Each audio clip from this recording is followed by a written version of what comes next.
Խորն աշունքին լոռու սարերով անցկենալիս մի գյուղում մութը վրա հասավ։ Հյուր ընկա Անդրեաս քեռոտանը, որ մի հին ու փորձված հովիվ էր։ Սարերում սովորություն կա, որ տեսան մեկի տունը հյուր եկավ, հարևանները կհավաքվան եկվորի գլխին, կհետաքրքրվեն, հարց ու փորձ կանեն, ինչ կա, չկա աշխարհքում։ Եվ ահա գյուղացիք հավաքվեցին Անդրեասի օթախը։ Զրույցի միջոցին գյուղի շներն սկսեցին հաչել ու ոռնալ։ Գել է, միաբերան բացականչեցին գյուղացիք։ Ինչի՞ց եք իմանում, հարցրի ես։ Գիլահաչ են տալի, աղա։ Գիլահաչը ո՞րն է։ Միթե շները միշտ մի տեսակ չեն հաչում։ Չէ, աղա, գիլի վրա ուրիշ տեսակ են հաչում, մարդի վրա ուրիշ։ Հենց այս խոսքի մեջն էինք, որ մի հրացան տրաքեց։ Շների հաչոցս հասկացավ ու միաժամանակ մի աղմուկ բարձրացավ։ Հասեք, հեյ, տարավ, հեյ։ Գյուղիցը դուրս գիշերվա մտնում լսվում էր խուլ աղմուկ։ Ես մենակ էի մնացել։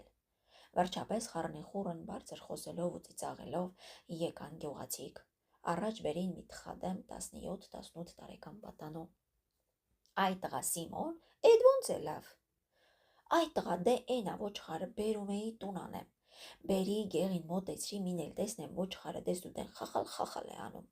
Շունն էլ հայ է անում, թե ոչխարի մեջ ընկնի։ Հենց այս ժամանակը շները թփի տակից մի գիլի վեր կելան ու ետևիցը լարվեցին։ Մինել տեսնեմ ոչխարս փախս առավ։ Ետ մտիկ տան, որ մի գել էլ մի ոչխարի բռնել է, հետը կողքին կել ու պոչով ետևիցը քշում է։ Ոչխարն էլ հետը չափ ընկած գնում է, ոնց որ հարսանիքի ձիավորը լի։ Անտեր ոչխարի միջին տապարացել էլ, հա, նկատեց քեռի Անդրեասն ու դարձավ ինձ։ Այդպես է դրան սովորությունն, աղա։ Էքու ворց գնում են։ Մինը ոչխարիցը մոտիկ տապ է անում, կամ եթե հաջողացնում է հենց ոչխարի միջին է տապանում։ Մյուսը գալիս է երևույթը ելում, խաբս տալիս, շանն ու չոբանին առնում, փախչում։ Տապարած ընկերը ետևիցն էս խառնակ ժամանակը ոչխարը տանում է։ Շատ անգամ էլ ոչխարը տանում է պահում ու ետ գալիս ընկերին օգնության։ Սա էլ է լավ ժաժեկել, գովեցի ես պատանի հովին, կարողացել է գելի բերանից անփորձանք ազատել ոչխարը։ Գիլի բերանից անփորձանք ոչխարն ազատելն ինչպես կլինի, աղա, խոսեց պատանին։ Գելը տեսավ, որ ոչխարը ձեռիցը գնում է, մինչև իմ հասնելը մի ռխելուն ոչխարի դմակը պոկեց տարավ։ Տավարին էլ հասավ, թե չէ, բողազիցը բռնի, քեռի Անդրեաս մեջ մտավ մի տավարած։ Տավարին այնքան էլ հեշտ չի, պատասխանեց քեռի Անդրեասը։ Տավարիցը մինը գորած թե չէ, ամբողջ տավարը հասկանում են բանն են չունե, որովհետև գիլի գորոսն էլ ուրիշ տեսակ է։ Իսկույն բոլորը հավաքվում են, քամակի տալիս ու պոչները դեմանում կանգնում։ Տավարը հեշտ է շահվում, քեռի Անդրեաս, ու հեշտ էլ գիլի փայ է դառնում։ Ձին գիլի հոտն առավ, թե չէ, ականջները սրում է, փռռացնում, փռնչացնում ու բոլոր ձիերը հավաքվում են միտեղ։ Մադիաններն իրենց քուռակները մեջտեղ են առնում ու նրանց շրջապատում կանգնում, երեսները դեպի ներս, քամակները դեպի դուրս, գելի կողմն արած, քացիները պատրաստի։ Ու Աստծու հեռու տանի թե մի գիլ մոտեցավ, բայց կռվում գիլի համար ամենավտանգավորը ворց ձին է։ Ворց ձին մադիաների հետ շրջանի մեջ չի մտնում, բաշը թափ տալով ու փռռացնելով կատաղի պտտվում է շրջանի 4 կողմը։ Հարցակվում են գելերի վրա ու առաջն ընկած գիլին տրորում, ջարդում առաջի ոտներով կամ քացումի զարկով փռում գետին։ Էդ հոեշն է, խոսեց քեռի Անդրեասը։ Գելն էշի հետ խաղում է ու ականջներն իրեն քաշում, առաջը փախսը հարում։ Էշն ընկնում է ետևից իբր թե հալածում է, այսպես հեռացնում է, հասցնում մի ապահով տեղ ու ետ դառնում ուտում։ Դրա համար էլ ասում են իշի գերեզմանը գիլի փորն է։ Բայց միթե գելն այդքան անվախ ու համարձակ մոտենում է գյուղին, հարց տվի ես։ Գելը երբ որ կուշտ է, շատ վախկոտ կենդանի է, աղա, պատասխանեց քեռի Անդրեասը։ Բայց հիմի սկսվում է գիլի դժար ժամանակը։ Ձմեռը գալիս է, անտառի որսը դժարանում է, ապրանքը սարից ցած է գալիս, տուն է մտնում։ Գիլի ապրուստը կտրվում է։ Սովը որ նեղացնի, գեղել կմտնի դեռ տուն էլ։ Սովի ցերիցը ձմեռը գալիս է, շեմքիցը շուն է տանում, լափում, մուկն է որսում, իր լակոտն է ուտում։ Դե սովն է պատճառն էլի, որ ձմեռը միանում են բոլոկ են կազմում, որ ուժեղ լինեն, միասին հարձակվեն։ Ձմեռը դեռ էլի մեզանում մի բան է ճարվում, նապաստակներ են կամ ուրիշ մանր մուներ կենդանիներ։ Վերջապես եղնիկների ու եղջերուների ետևից են ընկնում։ Տանում են սառույցի վրա ճղատում ու վրա են հասնում խեղդում ուտում։ Բայց այն ինչ դաշտ տեղերն են, որ դրանք էլ չկան, գելը սովից ավելի համարձակ ու վտանգավոր է դառնում, շատ անգամ կատաղում է ու դաշտ տեղերը մարդկանց վրա էլ է հարձակվում ու վնասում։ Տղեկ, դե խոսքն էստեղ ինձ տվեք, խոսեց շորագյալցի Ավոն և սկսեց իր պատմությունը։ Մեզանում դաշտ տեղերում գելը շատ ավելի վտանգավոր է, քան սարում։ Մեզանում գելերը ձմեռվան գիշերը գալիս են գեղի մեջը ման գալիս, շներին պահում ենք, որ չտանեն չուտեն։ Ձմեռները մեզանում շատ վտանգավոր է մենակ ճանապարհորդելը, մանավանդ, եթե մութն էլ վրա հասավ։ Այ ձեզ պատմեմ իմ գլխին եկած մի դեպք։ Ծիրան անունով մի եզն ունեինք։ Մի ձմեռ այս եզը կորավ։ Աղբերս ինձ ղրկեց ման գալու։ Ես էլ այսպես 16-17 տարեկան ջահել տղա եմ։ Գնացի գեղի 4 կողմը ման եկա, ման չգտա։ Գոմա հանդ ունենք, այնքան էլ գեղից է հեռու չի։ Ասի, եզը սովոր է, կարելի է այդ կողմն էլի գնացած։ Գնացի այդ գոմա հանդը։ Գնացի, այս գոմը նայեցի, այն գոմը նայեցի, վերջը տեսնեմ դրուստ, որ եզը մի գոմումն է։ Եզը դուրս արի, դուրս գամ, տեսնեմ արդեն մութն ընկնելու վրա է։ Սիրտս մի ահ ընկավ։ Տեսնում եմ, որ լույսով չեմ կարող գեղը հասնեմ։ Մտածում եմ գնամ, չգնամ, ինչ անեմ։ 4 կողմս ամայի ձյունապատ դաշտ, շեն չկա, ձեն չկա, ձեռս էլ մի ճիպոտ ու մի դանակ։ Ինչ պետք է անեմ։ Աստծու անունը տվի, եզն առաջս արի քշեցի։ Մի քիչ տեղ անցել էի։ Հանկարծ իրիկվան այն դառը քամու հետ մի տխուր ձեն ընկավ ականջովս։ Կանգնեցի, ականջ դրի, տեսնեմ գիլի ոռնոց է։ Այս ոռնոցին միացավ ամբողջ խումբը, ուր սարսափով լցվեց դաշտը։ Մտիկ տան, որ աջ կողմս հեռվում մթան մեջ ճուղ-ճուղ վառված ճրակների մի բազմություն է շարժվում։ Հասկացա, որ գելերի աչքերն են, սոված բոլուկ է։ Եզը ետ տվի դեպի գոմերն ու քշում եմ, ոնց եմ քշում, վազում եմ, ոնց եմ վազում։ Ետ նայեմ, որ արդեն գալիս են։ Եզը թողարի փախա ընկա գոմը։ Ընկա գոմը բարձացա սների գլխների, գերանների վրա դատարկ տեղեր են լինում։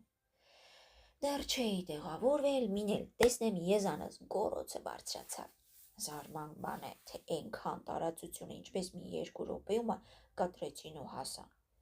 Եզանս գորոցը բարձրացավ ու իսկուն էլ կտրեց։ Խրխռոսն ընկավ։ Խրխռոսն էլ կտրեց, միայն գելերի ժնգժնգոսն եմ լսում ու լսում եմ ոնց են լափում։ Վայ, ծիրան ջան, այդ ինչ ծիրանի ժամանակն է, ես իմ գլուխն եմ լացելու։ Մտածում եմ, թե էս լավ էր, եզնովը կլեն մինչև կլուսանա, կամ կկշտանան ու կգնան։ Դու մի ասիլ, սոված գիլի բոլուկ, ես 50 ասեմ, դու 100 իմացի, ձեռած խռահել են ու մինել տեսնեմ մութը։ Գոմ լցվեցին, այն ջուղ-ջուղ վառած ճրակները, ռեխտները բացարած։ Գտան, եկել են լցվել, ներքևից ագահ ինձ են մտիկ անում։ Ես էլ չորացել եմ մնացել վերևը կերանին կպած։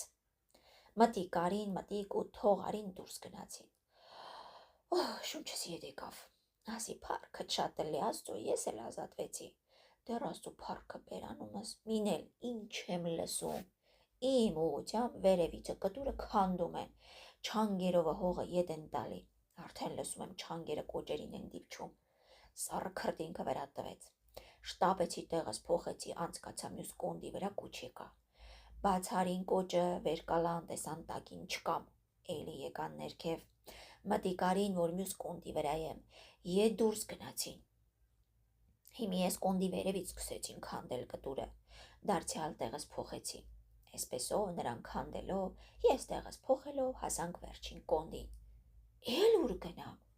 Եկան մտիկ արին, կատաղած ու ետ գնացին, քանդում են, ոնց են քանդում։ Մի սուր դանակ ունեի գրպանումս, հանեցի, բացարի ու ձեռքից բռնած, մտքումս աղոթք եմ անում։ Տեր Աստծո, դու ինձ ազատ անես այս նեղտեղիցը։ Իսկ հենց անգաջից վերևը քանդում են։ Քանդելով հասան կոճերին, մինը կոճերի արանքովը թաթը մեկնեց, որ կոճը ետ քաշի։ Թաթը բռնեցի ու այն սուր դանակովը զրթ կտրեցի։ Թաթը փախցրեց ոռնալով, կոնց տալով ետ գնաց։ Ու կնդերն իրարով անցան։ իմացել էի, որ Գեյլի մինը եթե վիրավորվեց, մյուսները վրա են թափում նրան ուտում, ասի ուրեմն սրան ուտում են, հիմի սպասում եմ, որ սրանք ուտեին, կպրծնեն, ետ կգան, էլի դանակը ձեռիցս պատրաստ սպասում եմ, ականջս ձենի է, գիշերվա մի ժամին ոնց որ երազում մի բարակ ձեն եմ լսում, ավո, հեյ, ինձ են կանչում, Տեր Աստծոց, միթե ինձ են կանչում, միթե աղբերս է, միթե մերոնք են, գոմից ձեն եմ տալիս, գոռում եմ, աղանիկ, հեյ, էստեղ եմ, էլի նրանք ձեն են տալի, իմ ձենը չեն լսում, թեև ես շարունակ կանչում եմ, մինել տեսնեմ հրացանները տրաքեցին, ետևից լսվեցին հեռացող գելերի կաղկանձն ու մարդկանց հարահրոցը, պարզ ճանաչեցի աղբորս ու մեր գեղացի տղերանց ամեն մեկի ձենը, շորագյալցի ավոյի պատմությունից հետո խոսքն ընկավ Գիլի ոհմակի վրա, երկար ձմեռներն ու ապրուստի դժվարությունն են պատճառը, որ գելերը ոհմակ են կազմում, բացատրում էին գյուղացիք, ոռնում են իրար կանչում, հավաքվում, միանում, որ ուժեղ լինեն թե հարձակվելու և թե հարձակման դիմադրելու ժամանակ, և հավաքվում են 50-ով, 100-ով, մի քանի 100-ով, սարսափելի բան է Գիլի ոհմակը, մանավանդ էդ լինում է ձմեռը, Գիլի ամենաքաղցած ժամանակը և շատ անգամ գելը քաղցից կատաղում է, այդ ժամանակ, ասում են, գելերը իրանք էլ են իրարից վախենում, երբ ոհմակով միտեղ կանգնում են հանգստանալու, շրջան են կազմում ու այնպես են վեր թափում, որ իրար երես պահեն, չեն հավատում մեկ-մեկու, վախենում են իրար ուտեն, բայց ոմանք էլ ասում են, նրա համար են այդպես անում, որ իրար տեսնեն ու հարկավոր դեպքում իսկույն նշան տան իրարու և իբրև թե բոլորը նայում են իրենց գլխավորին։ Գիլի համար մութը, ճամփի դժվարությունը, հեռավորությունը ոչ մի նշանակություն չունեն։ Գելն այնքան արագավազ է, որ մի գիշերվա մեջ 3-4 օրվա ձիու ճամփա կկտրի, իսկ Գիլի սրատեսության վրա այսպես մի զրույց կա ժողովրդի մեջ, ասում են։ Մի անգամ արծիվն ու գելը վեճի բռնվեցին, թե իրենցից որն է ավելի սրատես։ Գելն ասավ, մի ամպոտ օր ես Սարի գլուխն ելա, ամպի միջով մտի կարի տեսա հեռու մի դաշտում, մի սև ցելի մեջ, մի ակոսում, մի սև գառն է նստած։ Արծիվն էլ թե ես էլ երկնքի երեսն ելա, ներքև մտի կարի, մի ծխնելույզի միջից տեսա կրակի վրա դրած մի պղինձ խուփը վրեն, խփան ճեղքիցը նայեցի, տեսա պղնձի միջին կաթը, կաթնի երեսին էլ մի սիպտակ մաս։ Այսքան արագավազ ու սրատես գազան է գելը, և այս ամենի հետ միասին շատ խորամանկ։ Նա մինչև լավ չիմանա, որ հարձակումն ապահով է, չի հարձակվի։ Մի գյուղացի այսպես պատմություն արավ, ասում էր մի տարի թակարդ էի սարել։ Առավոտը վաղ վեր կացա գնացի տեսա մի գել է ընկել մեջը։ Միայն ոտիցն է ընկել ու ոտը փշրվել է, սատկել է։ Վեր կալա թակարդիցը հանեցի, այն կողմ գցեցի։ Մինչև գլուխս կաղ ես թակարդովն էի եղած, մին էլ տեսնեմ վեր կացավ կաղին տալով փախավ։ Դու մի ասի, լանդերս ստամեռնուկ տված է եղել։ Գիլի ոհմակն էլ ձմեռը ճամփա կտրելիս իրար ետևից է գնում, ծլաշարուկ ու միշտ ամենից ուժեղն ու փորձվածը առաջինն է գնում։ Եվ սա երկու հարմարություն ունի նրանց համար։ Մին, որ առաջի գնացողները ձնի մեջ շավիղ են բացանում, ետևից եկողների համար բաց պատրաստ ճամփա է լինում։ Մինն էլ, որ ոչ ոք չի կարող իմանալ, թե իրենք քանիսն են եղել։ Եվ այդ է պատճառը, որ ոչ մի որսկան չի կարող ասել, թե այս ոհմակը, որ անցել է, քանի ընկել է եղել մեջը։ Աստված հեռու տանի, թե ոհմակի աչքովը մի որս ընկավ։ Ուրիշ գազան լինի, թե ընտանի կենդանի, իսկույն 4 կողմից շրջապատում են ու էլ փրկություն չկա։ Ոհմակը վտանգավոր է և մարդու համար։ Եթե բազմություն չեղավ, մի կամ երկու մարդից ոհմակը չի վախենալ, թեկուզ հրացան ունենան։ Մինչև անգամ հրացանն ավելի վտանգավոր է, հրացանն արձակես թե չէ իսկույն կհարձակվեն։ Հիմի կասեք, հապա ինչից է վախենում գելը։ Այս մասին գյուղացիք մի քանի պատմություն արին։ Գելը ոչ մի բանից այնպես չի վախենալ, ինչպես կրակից։ Առաջինը խոսեց իմ տանտերը, քեռի Անդրեասը։ Մի մեծ ծմակ ունենք, մոտ կորա ծմակ ենք ասում։ Այդ ծմակումը մի բացատ կա։ Մի ձմեռնամոտ իրիկուն Սարի գոմերիցը տուն եմ գալի։ Հակառակին էլ է Ստեփան տղեսել հետս է 9-10 տարեկան երեխա է, որ եկանք բացատի դիմացը շանձենը կավականջովս, ասի ով գիտի ոչխար են բերել, էս կողմերը չոբանի շունեն հաչում, ձեն տվի, այ չոբան, հեյ, էս ձեն տալն էր էլի, շան հաչոցը կտրեց ու ձեզ մատաղ, մինել են տեսնեմ էտ ծմակիցը գիլի տուտը բացելավ, ռխները բացարած գալիս են, ոնց են գալիս աչքերս սևացան, դու միազիլ հաչողը գել է եղել, ախր չէ որ գելն ոռնում է, բայց շանից հաչել է սովորում ու շատ անգամ էլ հաչում է։ Ձեռիս թվանք կա, միայն լավ գիտեմ, որ գիլի մոհմակի վրա թվանք չեն գցիլ, թվանք գցես թե չէ ավելի կատաղի վրա կտան, երեխեն թե ապի են ինչ են, ասի, վախիլմի, քեզ մատաղ, ոչ հաղկաց, արի օգնի էս խաշամն ու չոր ճուղերը հավաքենք, 4 կողմից խաշամն ու չոր ճուղերը ձեռած գիտեցի ու կրակ տվի, բոցը ծուլի լավ, մինչև սրանց հասնելը վրա տվի, թեժարի բոցնելավ ծառերի ձերը, սրանք եկել են կանգնոտել ժնգժնգում են ու ատամները չխչխկացնում, երեխեն կպել է փեշիցս ու լաց է լինում, Տեր Աստված ասում եմ, դու հազատես ես նեղ տեղիցը, հույսս դրել եմ կրակի վրա, են էլ փետը հատնում է, երեխեն էլ փեշիցս պին բռնել է, թողնում չի մի քիչ հեռանամ փետ բերեմ կրակին վրա տա, մոտիկ մի ցած չորի ծառ կար, կրակը բոթեցի սրա տակը, սրա կողքին էլ մի կտրած ծառի չուլ բլուլ կար, են էլ քաշեցի վրեն, թեժացավ, կարմիր լուսն ընկել է ամբողջ ծորը, դիմացի սարիցը չոբանները նկատում են, որ աղբերեղ էս ծորումը, էս ժամանակին, էս ինչ կրակ պետք է լինի, որ քիչ է մնում ծմակը կրակի, մտածում ու ձեն են տալի, ականջ տնեմ, որ էս մեկ շամիրի ձենն է, ձեն տվի շամիր, հեյ, գիլի բոլուկ է 4 կողմս կտրել են, երեխեն հետս է, օգնեցեք, հեյ, հենց էս կանչելն էր, մի քանի չոբան իրար է ձեն տվին, վախիլմիկ, գալիս ենք, հեյ, ու պարզ լսում ենք ոնց են իրար ձեն տալի, շտապեցնում ոնց են շներին կանչում, Շամրին Թոբլան անունով մի գել խեղճ շուն ուներ, մին էլ տեսա էս շանը ձենը մտիկ ծմակում զրնգաց, սրա ետևից մնացած շների ետևից կրնկակող չոբանները, մին էլ Ստեփանս թե, ապի գելերը փախչում են, ասա ուրախությունը խառնվեց սարսափին, սկսեց աղաղակել ու առաջ ընկած փետի կտոր քար հող շպրտել գելերի ետևից, էլ գելնով կտա ծմակի մթնումը կորան գնացին, տղերքն եկան, ուստա Սարգիս, հիմի քո պատմությունն արա, էս ու են կողմից ձեն տվին գյուղացիք, շորագյալից գալիս ոնց է լավ, էլ ինչ ասեմ, դե գիտեք էլի պատասխանեց ուստա Սարգիսը, մենք գիտենք, ամա աղ են գիտի ոչ, պատմի ուստա Սարգիս, պատմի լսենք տեսնենք շորագյալի ճամփին քեզ հետ ինչ է պատահել, հնդրեցի ես, ուստա Սարգիսը զուռնը չի էր, թինկը տված սկսեց պատմությունը, շորագյալի ճամփին պատահած պատմությունն էսպես է, աղաջան, մի հացապակած տարի վեր կացանք ես, դամքաշ Ակոբն ու դհոլջի Դավիթը, մեր զուռնա դհոլը վեր կալանք, ասինք գնանք շորագյալը ակեղերը հարսնիկներ անենք, հացահատիկ հավաքենք, բերենք ձմեռը կառավարվենք, գնացինք զուռնա ածելով, հարսանիք անելով, գեղեգեղ ման եկանք, բավական ցորեն գարի հավաքեցինք, մի ծանոթի պահ տվինք, մենք ետ ճամփա անկանք դեպի մեր տները, Հոռոմ անունով մի գեղ կա, այդ գեղիցը դուրս ենք եկել գալիս ենք դեպի արդիկ, եկանք ճամփին մութն ընկավ, ծնկահար ձյուն, ցուրտն էլ թրի նման մարդի երես է կտրում, ճամփեն էլ լավ չգիտենք, գնա թե պետք է հասնես արդիկ, էս մեր Դավիթն առաջինն էր գնում, մին էլ թե տղերք, եկեք որ գեղը գտել եմ, այ տղա ուր է, թե հրեն ճրակները երևում են,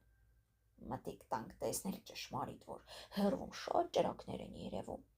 ես նկատում եմ, որ այս ճրակները ժաժ են գալի, դες դեն են գնում, ասի տղեք,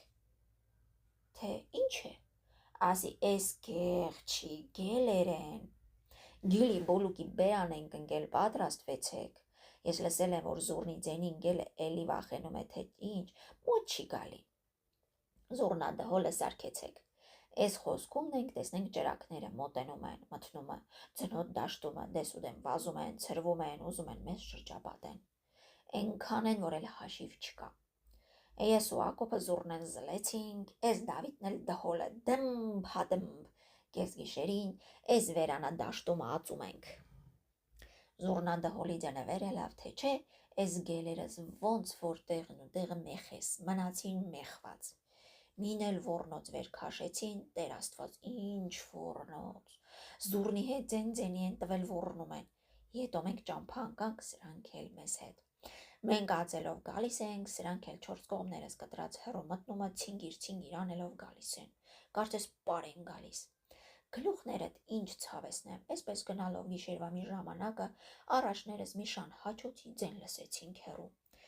Այս հաչոցի վրա մի քանի շներ սկսեցին հաչել ու ոռնալ ու մինել տեսնեինք, մոտիկ գեղի ճրակները դուրս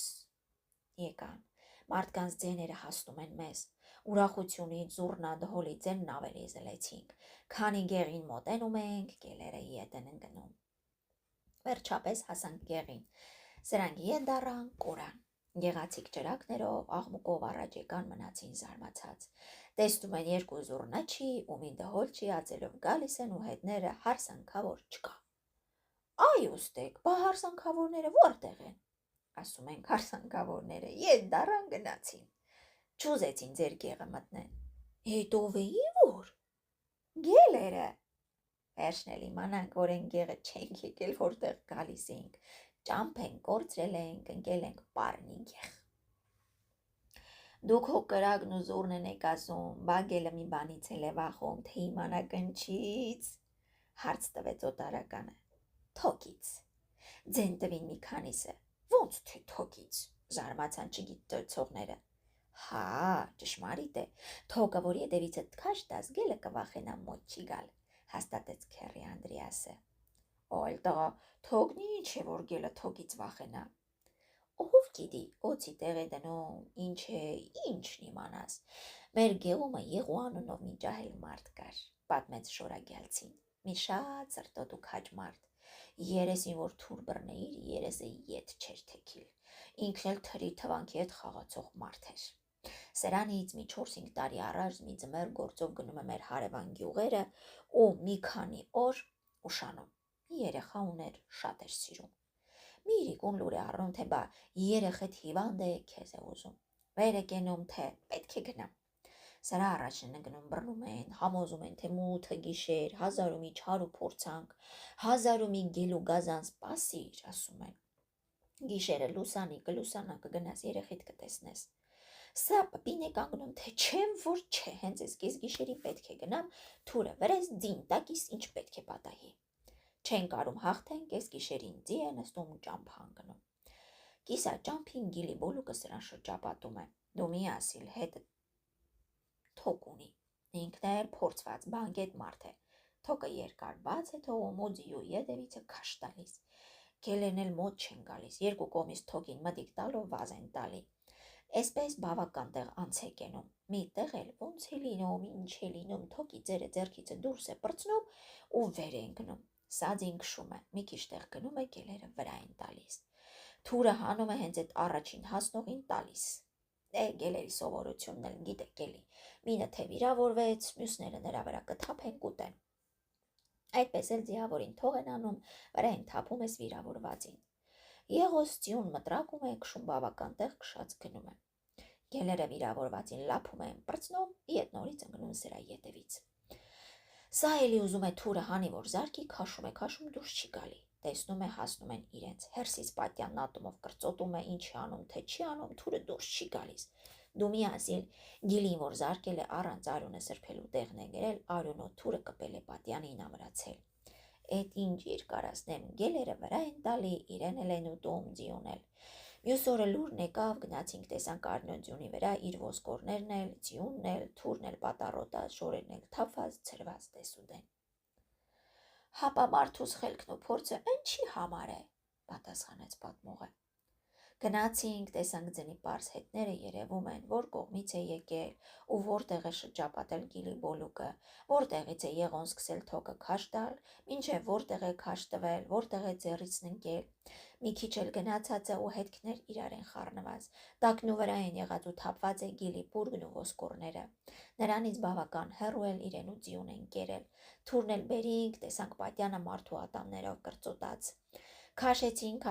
չկարացինք դուրս քաշիլ, տվինք վարպետին, քանդեց, հանեց, տեսնենք, արունոտ կպած պատյանին։ Տղայեք, հավատա, գիլիցն էլ վերը վնասակար գազան չլինի, դուք ինչ եք ասում, խոսեց մի գյուղացի այս պատմությունից հետո։ Այդպես էլ իմացած կենակ, որ չի լինիլ, հաստատեց քեռի Անդրեասը և դիմեց ինձ։ Դու ինչ կարծիքի ես, պարոն։ Ես էլ այդ կարծիքին եմ, պատասխանեցի ես։ Արդեն գրքերից էլ հայտնի է, որ ոչ մի գազան գիլի չափ վնաս չի տալիս մարդուն։ Մանավանդ այն երկրներում, որտեղ գլխավորապես անասնապահությամբ են պարապում, ամեն տերության մեջ էլ ահագին վնաս է տալիս։ Միայն Ռուսաստան տարեկան մոտ 1 միլիոն անասուն է փչացնում։ Հապա ինչպես է, որ տերությունները դրա մասին չեն մտածում վիճարանեն, խոսքս կտրեց մի գյուղացի։ Ինչպես չեն մտածում։ Տերություններ կան, որ առանձին վարձատրություն են տալիս գել սպանողներին։ Կանոնավոր կռվում են գիլի դեմ, դրա համար էլ այնպես տերություններ կան, որ մեջներն էլ գել չկա, օրինակ Անգլիան, Գերմանիան, պարգև են տալիս ամեն մի սպանած գիլի համար, որսկաններն էլ աշխատում են շատ գել սպանեն, որ շատ փող ստանան։ Մինչև անգամ կազմակերպված ընկերություններ կան, որ միայն գիլի որսի համար են։ Այնպեսի երկիր էլ կա, օրինակ Իսպանիան, որ եթե տերությունը չի վարձատրում գել սպանողին, ժողովուրդն է վարձատրում։ Սպանողը գելը գցում է իշի կամ ձիու վրա ու գեղեգեղ մանածում, ապրանքատերերից փող է հավաքում, եւ ամենքն էլ ուրախությամբ տալիս են։ Իհարկե, հրացանով սպանելն ու թակարդով բռնելն արդեն դուք էլ գիտեք։ Բացի հրացանն ու թակարդը, այնպես տեղեր էլ կան, որ խորը փոսեր են փորում, օրինակ մի սաժեն ու կես խորությամբ, մի սաժեն էլ լայնությամբ։ Երեսը ցախումախով ծածկում են, վրան միս են դնում, 4 կողմը դեռ ցած ցանկապատում, որ գելը թրջի, հանկարծ ընկնի մեջը։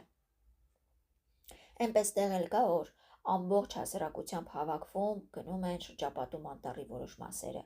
որսկանները, հրացանները ձեռներին պատրաստի 3 կողմը կտրում են, իսկ 4-րդ կողմից մի բազմությունն անտառն է մտնում ու հրացան արձակելով, աղմուկով, հարայի հերոցով, շնով, բանով գազաններին քշում, բերում, գցում են որսկանների բերանը։ Էս էլ անտառոտ տեղերն է լինում, ու այս միջոցին էլ չի մեծ արդյունք տալիս։ Պատահում է, որ ահագին աղմուկից հետո մեջտեղի մի կամ երկու նապաստակ են հայտնվում, կամ պատահում է, որ դուրս եկող գազանները անվնաս էլ փախչում ազատվում են։ Շատ քիչ են սպանվում։ Ռուսաստանի ծնոտ դաշտերումն էլ մի ուրիշ տեսակ որս են անում։ Ձիով ընկնում են գիլի ետևից, ծնկահար ձյունի մեջ թաղվելով, գելը զորով է վազում եւ շուտ էլ հոգնում է։ Ետևից հասնում են, հենց տեղն ու տեղը դագանակով սպանում, բայց ամենից շատ գիլին գոտրում են թույնով։ Սատկած ոչխարը մաշկում են, միսը շերջ հետ կտրատում, արանքները թույն են լցնում, ետ նորից մորթին վրա են քաշում ու տանում, գիշերը հանդերում վեր գցում։ Սոված գելերը գալիս են, ուտում ու տեղն ու տեղը կոտորվում։ Վարժապետ, ճշմարիտ է, գելը գազան է ու մարդուն էլ շատ է վնաս տալիս։ Միայն այդ որ պատմեցիր, ախպեր, ինչ թաքցնեմ, մեղքս եկավ, խոսեց ծերունի Սահակը։